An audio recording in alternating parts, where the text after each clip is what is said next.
Apa maksud identiti? Kalau tanya dalam bahasa mudah, keterampilan diri ya. Itu identiti. Kalau disebut dalam bahasa yang mudah, identiti. Kalau tuan-tuan nak maksud yang lain, saya tak pastilah. Maksud dia secara harafiah ataupun digunakan orang adalah keterampilan diri.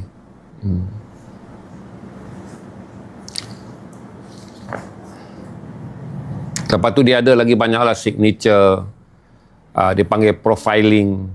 Identity ni general lah. Lepas tu dia ada signature. Signature tu tanda diri. Seorang ni bila dia berbuat, orang tahu ni dalam work dia. Orang buat dia ada boleh identify diri dia melalui signature. Lepas identity yang normal, kita bercakap pula tentang signature. Biasanya signature work, signature thought, kita panggil. Kalau tengok ni kita tahu dah ni signature thought ni siapa, signature work ni siapa. Dia ada lagi yang lebih detail daripada identity. Identity ni general adalah pengenalan diri bagi setiap orang.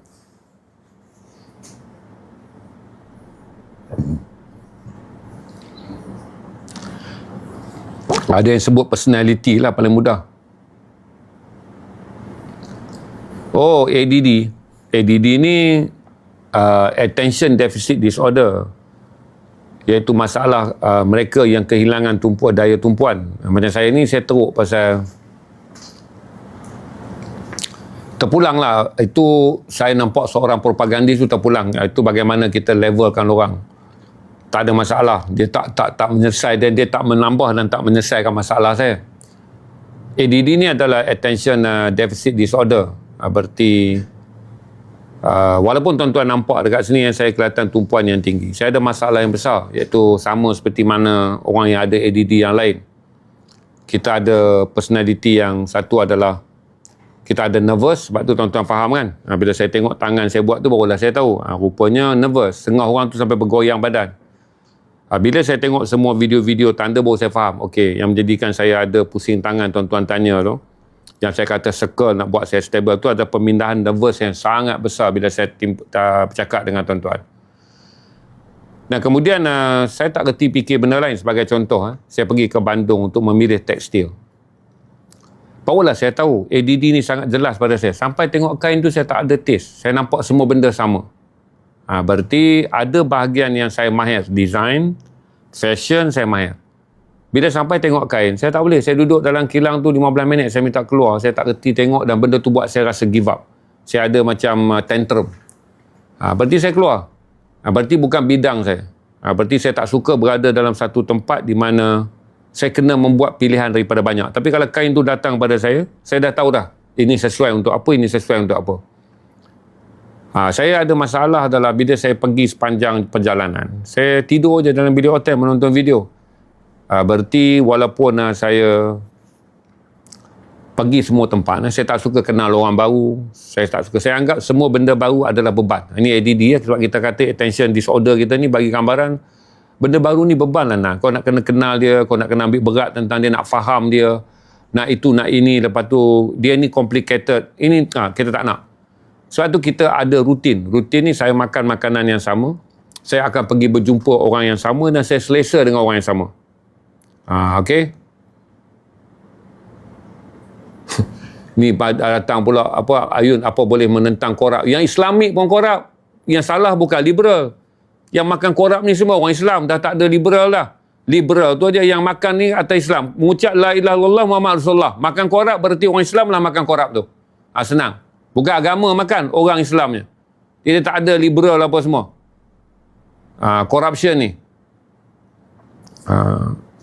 Introvert ni adalah benda yang kemudiannya orang sebut dalam nilai personality.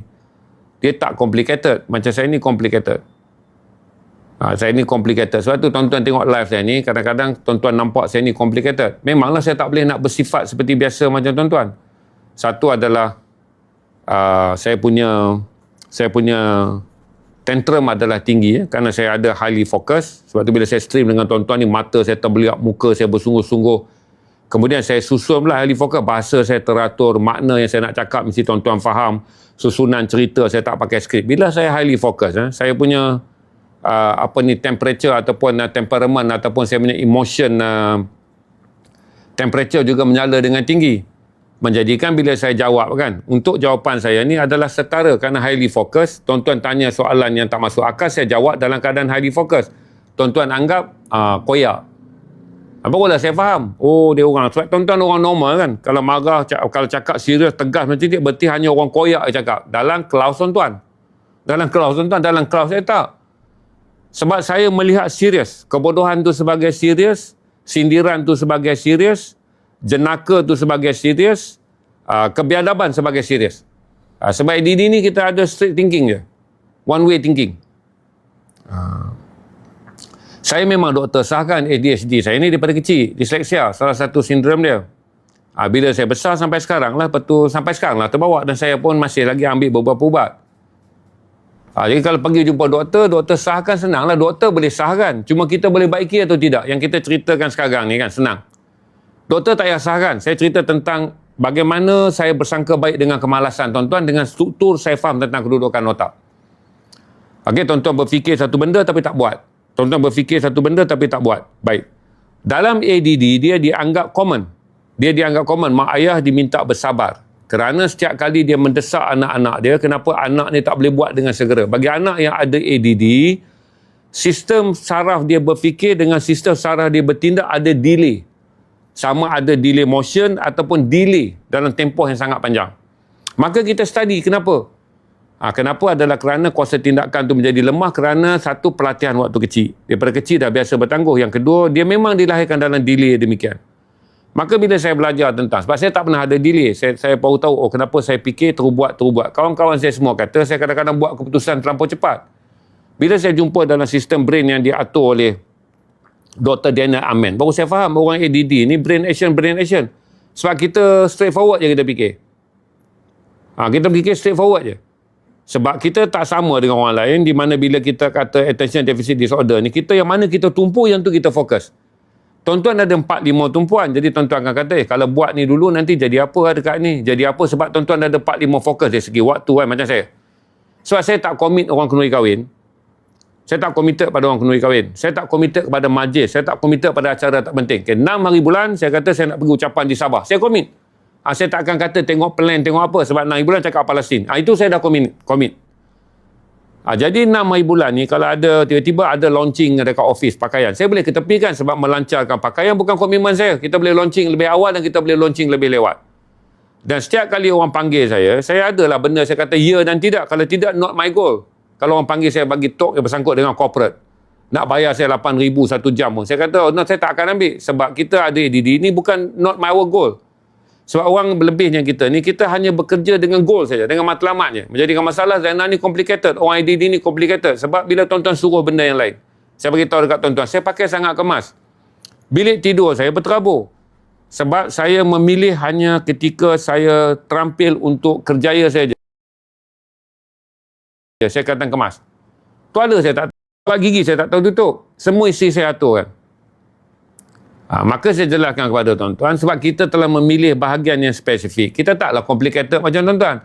Sebab tuan-tuan takut nanti orang datang rumah ke, mak mertua panggil balik ke. Saya kalau mak mertua panggil balik, saya firm, saya tak akan balik balik. Sebab saya kena pergi tawar untuk jumpa orang 6 hari bulan bagi talk tentang Palestin. 6 hari bulan ni ada kenduri kahwin. Kenduri kahwin bukan penting. Sebab daripada dulu keutamaan saya adalah apa yang saya fokus je. Maka bila kita ada ADD yang dipanggil attention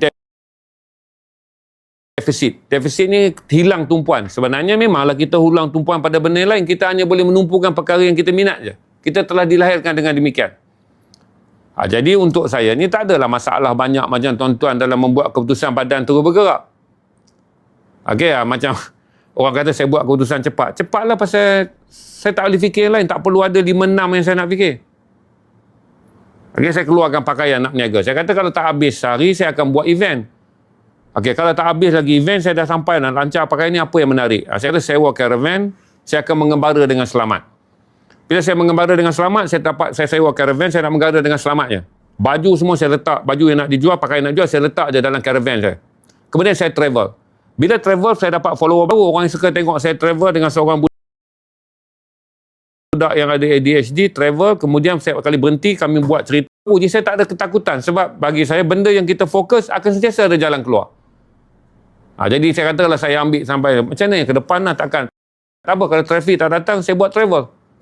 RV. Satu orang nak lihat RV travel, ada live, lepas tu saya travel dengan selamat. Sebab satu saya bercita-cita nak bawa dia travel, jadi travel tu jadi sincere. Kemudian saya buat konten. Berarti adalah ketakutan bagi kami dalam buat keputusan yang cepat. Bagi orang lain pula, rugilah dah ada studio, lepas tu kalau trafik tak ada.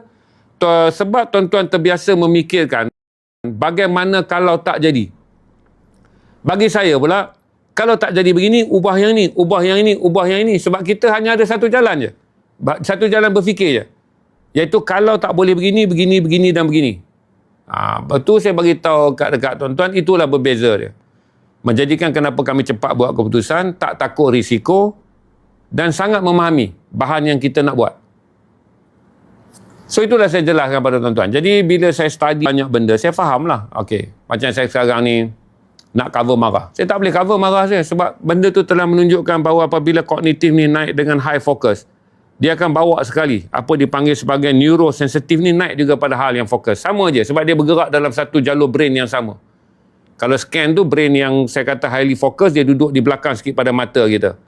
Brain yang membawa highly censored ni, dia duduk di belakang sikit dekat bahagian tengkuk kita. Kedua-dua naik serentak menjadikan semua berjalan dengan bagus sebab nada ni memerlukan perasaan. Perkataan yang saya pilih memerlukan perasaan. Tone naik turun saya memerlukan perasaan.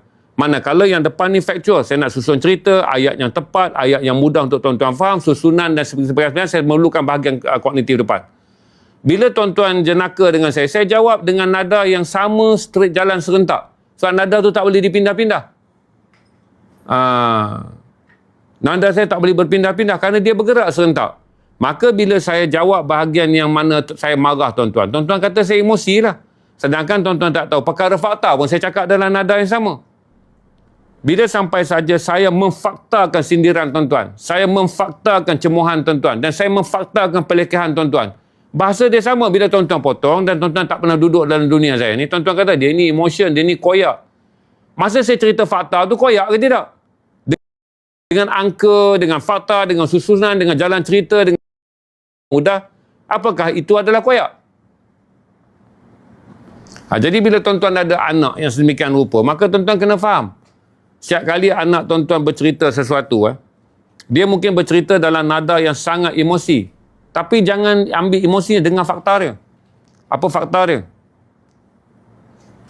Saya belajar banyaklah daripada neuro divergent yang yang disusun video oleh Dr. Daniel Amen. Saya jadi lebih banyak faham.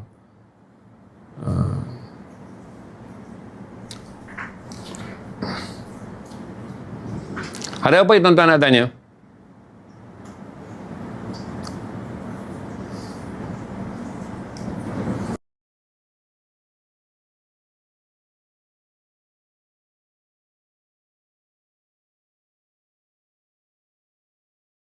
Saya bagi tahu banyak kalau tuan-tuan nak follow yang doktor kalau tuan-tuan nak ambil yang doktor, saya tengok dekat follow, saya follow semua ni, nanti saya kena bagi tahu kat tuan-tuan satu-satu. Kalau tuan-tuan nak pergi pada bahagian doktor, pertama tuan-tuan pergi bawah tu Adam Alfred. Adam Alfred ni bagus juga. Sebab dia kata nasib baik dia tak ikut pilihan keluarga dia. Dia membuat pilihan peribadi dia untuk menerima hakikat dia seorang ADD dan dia nak teruskan hidup dia dengan cara dia. Dan dia berjaya menjadi salah seorang tokoh perniagaan yang besar di Amerika sekarang. Dan pakar motivasi yang sangat besar. Kemudian tuan-tuan pergi pada Torren Wolf ni. Torren Wolf ni yang saya kata dia yang paling teruk lah ADHD dia. Tapi dia bawa mak dia sekali. Dan mereka hasilkan konten anak beranak. Dan saya anggap kata ni lah. Okay, kalau tuan-tuan nak pergi ni, Dr. Daniel Amen. Dia ni saintis yang membuat kajian paling lama lah. Saya ingatkan number one lah bagi kajian ADHD. Lepas tu ada seorang lagi doktor perempuan Negro. Saya nak cari kat mana doktor perempuan Negro. Saya follow dia lagi awal. Allahu Akbar. Tadi nampak muka dia. Ni. Okay, Dr. Everett Seguera. Apa ada Dr. Everett Seguera? Tonton follow je.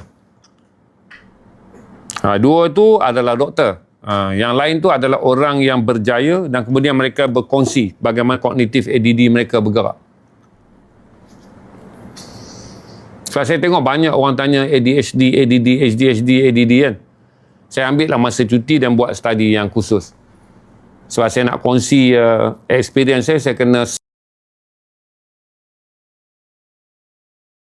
sahkan dulu.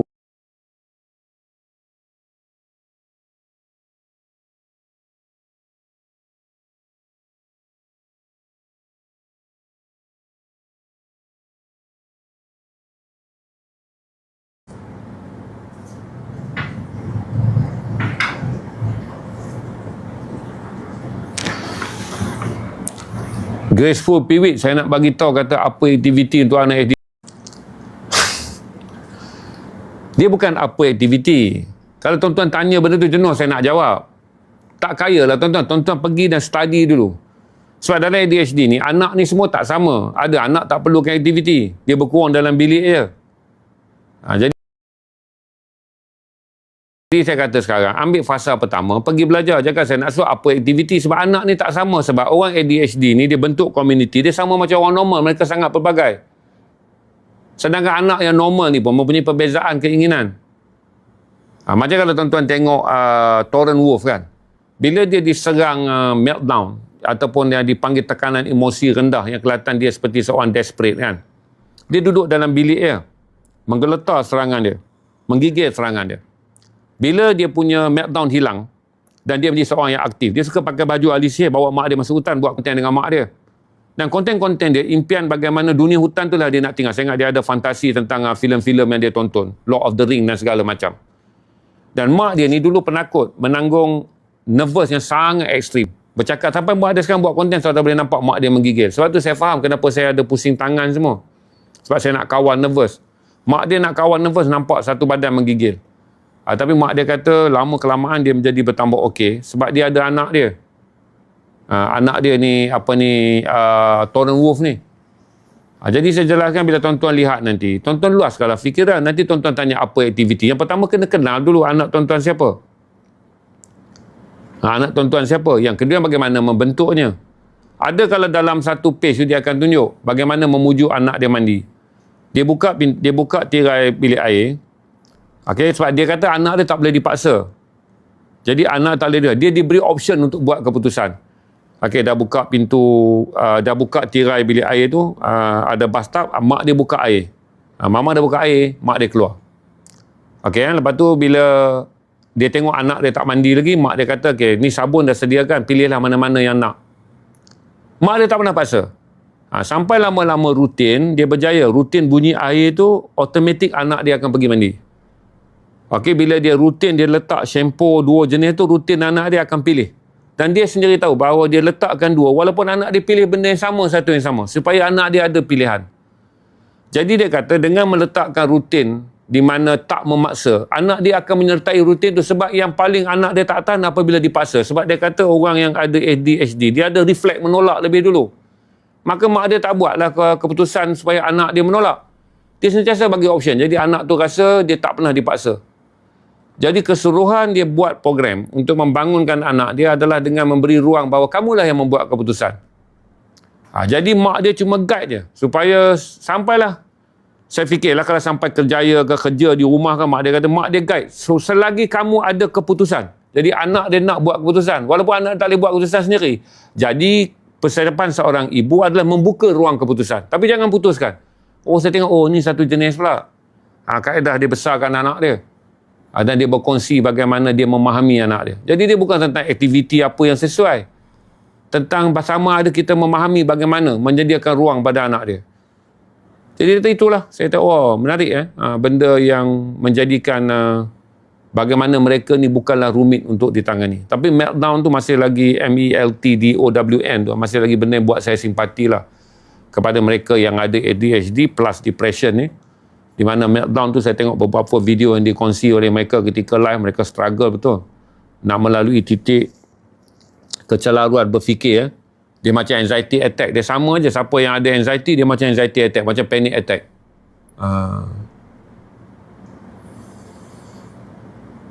Tuan Haji ada cita-cita dah? Tak ada dah. Saya dah 59 dah umur saya. Tak ada lah. Saya dulu cita-cita nak mengajar, tapi saya rasa rumit dengan universiti. Saya adalah 2 kali minta nak mengajar di U tentang broadcast new media, tapi universiti tolak kerana kemungkinan saya tak cukup qualification. Minat up and down.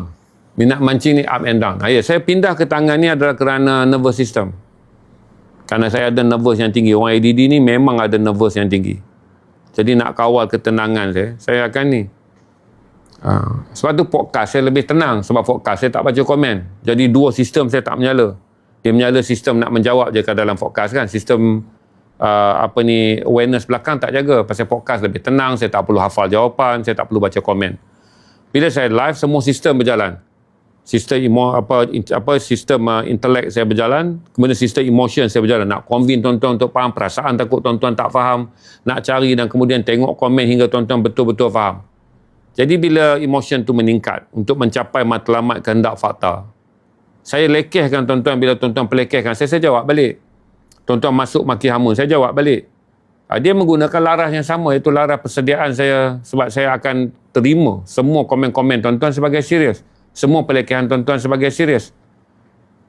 Jadi saya tak akan ubah lah. Bila saya tengok balik itu, kata Dr. Amber, apa nak ubah? You have to be selfish dan selfless. Ada bahagian yang penting kita selfish lah. Itu kita nak mempertahankan apa serius kita.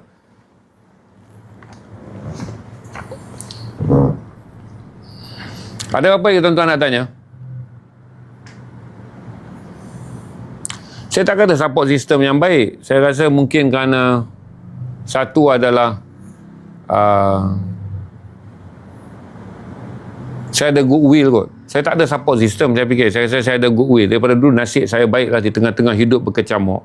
Saya sentiasa mengingat hidup ini sebagai menyeronokkan, sebagai bergerak ke depan. Walaupun saya lalu zaman tak menentu banyak, saya sentiasa mengekalkan positive thinking pada hidup. Profesor dah ambil duit, dia pergi makan. Saya tak datang lah tu. Mungkin dia naik basikal terus balik lah.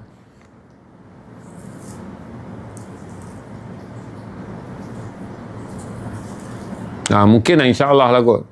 Tapi katanya saya masih lagi beritahu kata it's not mentor. Adalah kerana daripada kecil saya melihat hidup ni sebagai sangat baik. Sebab tu bila saya remind balik ke belakang, saya tak boleh ingat siapa yang saya benci di masa lalu saya. Daripada situlah baru saya ingat kenapa saya menulis anekdot kenangan, kenapa saya tulis anekdot jalanan, semua anekdot saya ni. Budak-budak muda membeli dan membacanya. Saya fikirlah kerana anak-anak muda mungkin rasa macam rumit bagi mereka untuk melihat sesuatu benda dilihat dengan mata yang baik.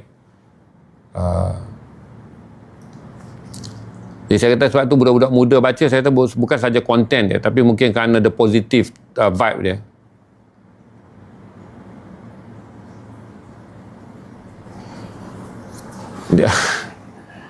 Akak tanya macam ni kak, suami akak ada ADHD, macam mana nak buat? Saya tak boleh buat benda tu. Sebab tu saya kata akak kena tambahkan pengetahuan, follow page-page yang saya ada. Page-page tu doktor tu bagi advice, kemudian bantu suami kita berfikiran positif. Dia tak ada jalan yang mudah Kak Imah. Nah, saya kata buat macam ni nanti laki akak fikiran positif, sebab dia complicated. Dia seperti merawat kanser tulang. Kalau makin lama kita biar, dia akan makin rosak. Maka rawatan tu memerlukan satu kaedah yang sangat-sangat komprehensif. Sebab tu kita sedang bercakap ADD dan ADHD ni adalah satu hal yang sangat complicated kalau kita pun tak mainkan peranan. Macam saya kata tadi, dalam kes macam kes ni saya nak tengok macam mana saya nak bagi satu video mungkin buat tuan-tuan faham kot. Macam mana mereka buat satu video saya pilih.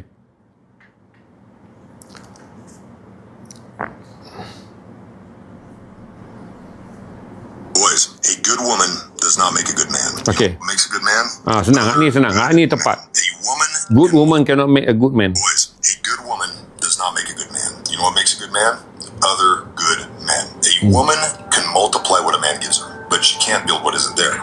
That's why boys need fathers. Men need tribes, because men make other good men. Iron sharpens iron, not estrogen. She's not supposed to be your mother. She's not supposed to be your mentor or your therapist or your drill sergeant, and she's definitely not your purpose. That's not what she's supposed to do. If you want to grow into the man you're meant to be, you need your tribe. The boys, the savages, the guys who will call you out, hype you up, and roast you mercilessly when you do something stupid. But here's the problem. Too many women hate their man's friends. Why? Because your friends are a threat to her control. They take time away from her. They don't buy into her PR campaign. They see things she's trying to hide. So what does she do? She isolates you.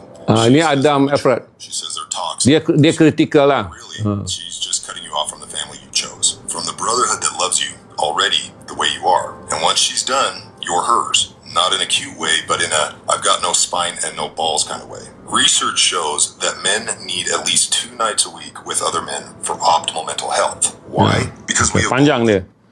Dia the most critical lah, Adam Alfred ni. Tu dia cakap betul lah bagi saya, sebab perempuan nak mengawal kan. Jadi dia nak decision dekat tangan dia. Dia takut suami dia berkawan dengan orang lain. Dia takut anak dia berkawan. Ni biasalah nuansa seorang ibu. Tapi benda ni tak function kalau kita nak bangunkan anak lelaki. Ni saya ambil pula bahagian yang lain. does not make a good man. Saya ambil pula Peter Crown, Mind Architect. Everything, and I mean literally everything in life, is solely for the purpose of liberating the soul you are. Nothing else matters. Realize all your fear and suffering is made up. Nothing on the human level is important aside from that one objective. To get caught up in the human drama is to miss the entire point of being human. The game is to break free from that and realize you, my friend, are fucking unstoppable. Or you can Lagi kritik saya ni, tengok orang ADD berfikir. Senang. Kalau hidup dalam banyak sangat benda yang bersifat drama, sebab mereka straight, dia fokus pada bahagian tu je. ADD ni, Attention Deficit Disorder. Berarti kalau mak dia bercakap benda-benda dramatize sangat, dia tak nak dengar. Dia pergi pula ke dalam satu majlis kenduri yang kemudian drama banyak yang gini. Inilah yang gitu, itu yang dia tahu. Jadi social skill dia lemah lah. Social skill dia dah lemah. Jadi dia tak develop social skill. Bagi dia apa ni? Sebab dia dah ada pandangan demikian. Maka dia hanya mengambil kepada apa dipanggil factual skill. Yang impact dengan diri dia je. Itu kadang-kadang dia dipanggil selfish, penting diri sendiri. Tapi tak, dia selfless. Bagi benda yang lain. Buat apa dia masuk? Dia kata selfless lah benda tu. Tak menguntungkan. Dia pergi pada selfish. Yang penting saja, priority. Kadang-kadang kita belajar daripada orang ADD. Kita pun tak jatuh dalam drama kehidupan yang berjela-jela tapi tak tahu ujung dia. Kita masuk involve dalam drama yang berjela-jela, sebenarnya tak move forward pun. Oleh kerana orang ADD ni kelihatannya, memanglah dia orang ada kelemahan. Jadi kita belajar daripada keistimewaan dia. Jadi dia kata buat apa? Pergi kepada benda yang kemudiannya ada decision yang praktikal untuk kamu lakukan. Lihat satu keadaan dan kemudian ambil arah yang sebenarnya menyelesaikan apa yang sedang kamu lihat. Jadi walaupun dia ni ADD, dia tak boleh tumpu pada benda lain. Senang dia tumpu pada satu. Macam kita kata tadi kan. Macam saya kata tadi kan. Orang call saya, benar lah ni Palestin ni, okey boleh 6 hari bulan. Sebab kalau ada 6 hari bulan orang mati pun, saya tak akan pergi. Sebab saya kata apa, orang mati ni boleh dikirim dengan bacaan Al-Fatihah. Innalillahi wa inna ilaihi raji'un. Saya boleh call family dia. Begitu saya sangat bersedih. Saya boleh jalan untuk menyampaikan goal saya, iaitu bercakap tentang Palestin. Sebab kita dah letak clear goal post dekat mana. Dekat situ je kita nak score. Dekat situ je kita nak score. Jadi kita tak akan tengok training field. Jadi walaupun saya janji dengan orang 6 hari bulan kan. 6 hari bulan anak saya masuk hospital. Saya beritahu pada isteri saya tunggu. Sebab anak saya masuk hospital, saya masih ada isteri untuk menjaga anak saya. Tetapi untuk goal saya, bercerita tentang Palestin, saya anggap saya seorang je ada. Tak ada saya, nanti orang ditawar tak dengar cerita tentang Palestin. Jadi bila tanya kan, selfish orang kata macam, oh dia ni sanggup pergi sana, anak dia sakit. Sebab kita ada goal kita. Anak ni kan, fikiran kita, isi jaga dulu. Nanti habis sehari je, bukan sebulan kita pun balik. Dan lihatlah anak kita yang sakit. Kita boleh atur satu-satu, melihat factual dia, bukan drama dia. Itu kadang-kadang bahagian ni yang saya suka belajar. Most incredible experiences a person can have. Thank you so much, Peter. Your work is really changing lives. It works, Peter, whatever you're doing. 2 words. Holy shift. Holy shift. Dia banyak bagi talk. You're bringing into the world. Saya tengok yang lain pula. Saya tak tanya ni, Daniel Amin saya tak tunjuk dia tuan-tuan. You know, mental illness is it. Mental illness is it, right? Everybody's talking about their mental illness, but it's the wrong discussion. The discussion is about brain health. We're the unhappiest we've been since the Great Depression. Suicide skyrocketed, depression, anxiety, drug abuse skyrocketed in children. Anti-anxiety medications like Xanax went up 20% in teenagers. That is a nightmare because it's the wrong solution. And I'm not opposed to medicine. It's just never the first thing I think about. It's like, let's get your brain and your habits right, and then we'll see. Dia ni bagus je. Saya paling banyak tengok Dr. Daniel Amen ni. Sebab dia anti-drug. Dia selalu mengatakan bahawa semua yang berlaku dalam fikiran, yang setengah saintis mengatakan rebalance kimia. Dia tak, dia kata rebalance habit. Rebalance habit. So, bila rebalance habit, orang macam saya pun boleh selesaikan masalah. Sebab habit saya adalah, salah satu adalah tak tidur pada waktu malam. Selagi saya tak tidur pada waktu malam, saya tak boleh dapat serotonin semula jadi. Saya selalu buat alasan. Malam saya kena tengok konten, saya kena tengok apa kan. Sebab nak membenarkan saya punya pendirian tu. Kalau malam, padahal boleh aja. Saya atur disiplin.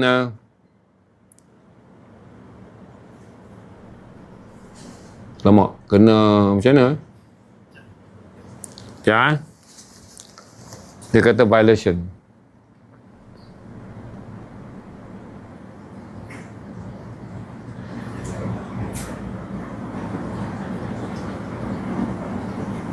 Okay, jawabnya tu je. Okey. Mungkin dalam perkataan video tu ada holy shit tadi kot. Dia baca sebagai penting ni. Ya, so bila saya tak nak ubah disiplin tu kan, jadi saya akan bergantung pada ubat. Kerana serotonin tu datang daripada tidur malam yang cukup. Jadi pilihan saya satu je. Betulkan tidur malam. Okey, bangun pada waktu yang penting, kemudian bekerja. Okey, kalau bagi tahu pada tuan-tuan, kalau saya nak bagi tahu pada diri saya, hidup ini telah menjadikan saya begini, sampai bila lah saya akan bergantung kepada apa yang dipanggil, tak boleh ubah apa yang disebut. Masalah sebenarnya adalah habit, tabiat. Itu yang menjadikan keadaan jadi susah. So, saya tengok banyak lah proses yang kita belajar, walaupun tuan-tuan orang yang sihat kan, boleh tengok je. 6 tahun. Ikut je follow page yang saya tadi, Afiq Talib. Supaya tuan-tuan tak confuse. Ini semua pandangan-pandangan yang dah keterdepan kan. Dan kalau tuan-tuan orang sihat pun tuan-tuan follow, tuan-tuan akan lihat patutnya, this is talent yang datang. Sebab orang ADHD ni dia ada one focus je, dia bukan multi focus. Dia one focus. Sebab tu bila saya dekat sini, tuan-tuan bergurau saya tak tahu. Dia kata tak ada ni, tu Haji, dia tak tahu. Saya tak tahu, saya tak ada multi focus. Sorry lah, kadang-kadang tuan-tuan masuk, niat tuan-tuan bergurau, dia jadi annoying untuk saya. Sebab saya hanya ada satu fokus je. I'm serious now. Nanti free flow, saya dah gelak, saya dah lawak, saya ada satu fokus je. Now adalah masa untuk bergurau. Jadi, saya kena terima, saya tak faham sebab jenuh saya nanti. Jadi kata dia tak perlu menjadi suffer. Tak perlu kita suffer untuk memenuhi kehendak orang lain. Because kita dah selfish, mementingkan diri sendiri kita dalam pendirian ni. Dan kita dah selfless, kita dah penat, kita dah letih untuk berkorban dan membawa konten yang orang lain tak nak bawa. So, itu saja saya bagi tahu.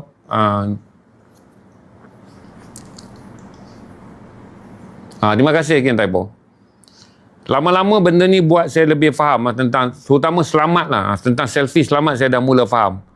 Adalah kerana dia ada auto nervous yang tinggi. Kenapa Samad ni kalau dia ambil duit tarik cepat, kalau kita bagi nampak macam dia sangat kemaruk duit. Dia bukan selfish. Auto nervous dia tu adalah sistem pelindungan dia terhadap diri dia takut lapar. Sistem pelindungan terhadap diri dia takut dia miskin macam dulu. Sistem pelindungan yang diri dia tak nak balik tidur tepi jalan. Dia tak nak berlapar. Sistem diri dia yang tak mau balik kutik tin. Dia sebab dia menderita terlampau banyak. Jadi kalau kita panggil trauma, dia panggil nervous alert dia. Nervous alert, jadi bila dia dapat 50, dia ambil tu kerana nervous alert dia tu sangat tinggi. Ni penyelesaian lapar ni. Pasal nervous alert tu dah melekat dalam fikiran dia. Dan membentuk kognitif dia. Kerana dia ada ADHD, kognitif dia satu je lah, straight fikir. Straight fikir dia ambil je lah. Jadi barulah kita faham. Baru saya faham, tentang selfish dan juga selfless. Selfish dan selfless ni saya dengar daripada Gary Vaynerchuk. Tentang dia punya selfish, iaitu eager dia untuk menjadi raja jenama, eager dia untuk berniaga sebab dia nakkan selfish, dapat sebanyak duit. Selfless dia nak beli stadium Jets baseball tu untuk meninggalkan legasi. Stadium itu telah dibeli oleh seorang ADHD supaya dia menjadi satu simbol kepada seluruh orang ADHD di dunia bahawa orang ADHD mampu memiliki kelab baseball yang paling besar di Amerika. Dan walaupun kita nampak tak logik, dia ada 300 juta USD je sekarang, nak beli kelab tu berbilion, he's still working. Dia tak fikir logik tak logik. Itulah hidup dia. Barulah saya faham kenapa dia pakai kasut tak cantik, seluar buruk, dia pakai t-shirt biasa sedangkan dia dah millionaire. Dia boleh show off sebagai dia. Rupanya tak, bukan itu kehendak dia. Bukan kereta, pakaian yang dia dapat 300 juta tu. Kehendak dia satu je, baju jersey yang mak dia pernah beli yang dah buruk dia nak gantung dekat pintu stadium, dan kemudian dia akan tinggalkan stadium tu sebagai legasi. Bahawa inilah stadium yang dimiliki oleh seorang ADHD yang miskin, yang tak mampu beli baju kelab yang dia nak, yang dia menangis pada waktu kecil kerana mak dia pelarian daripada Belarus. So dia kata selfish je itu, tapi selfless. Dia benda tu nak jadikan legasi je. Oh, barulah saya faham. Daripada dulu saya rasa Gary ni kaya, kaja jenama. Tapi t-shirt ni tak sudah-sudah. Saya ingat 10 interview dia, saya ada jumpa t-shirt yang sama. Jadi saya bagi tahu kepada tuan-tuan untuk faham. Baru kita faham, oh ini adalah tentang, tak adalah semua benda kita nak hukum orang riak, sombong, bongkak kan. Semua benda kita nak anggap orang ni macam ni, orang ni macam ni. Kita akan menjadi lebih prihatin tentang setiap manusia ni, tentang sistem otak mereka. Dan bagaimana otak mereka berfungsi berdasarkan kapasiti mereka. Maka kita memfaham. Jadi kita akan tahu bahawa bahagian otak ni sangat manfaat untuk kita walaupun kita orang normal. Kerana ini yang kita terlampau normal. Kita normalizekan semua benda. Dulu saya masih ingat. Pergi home warming pun wajib. Masa dulu orang Melayu mula-mula beli rumah kan. Home warming. Lepas tu baru perut, baru beranak, baru kembung sikit kan. Saya tak boleh terima sampai sekarang. Sebab bagi saya, bagi saya sayangkan kawan ni adalah mendekati dia bila dia susah. Jadi tak adalah istilah kita kawan pergi pada hari dia senang, tak ada. Jadi kalau kawan saya buat kenduri, buat apa, saya tak pergi. Sebab saya akan anggap dia perlukan saya pada hari dia susah. Sebab sistem neuro kita membentuk hidup ini adalah kesusahan. Maka beradalah dengan orang tu waktu dia susah. Sistem neuro kita tak bentuk dengan mengatakan hidup ini adalah euforia.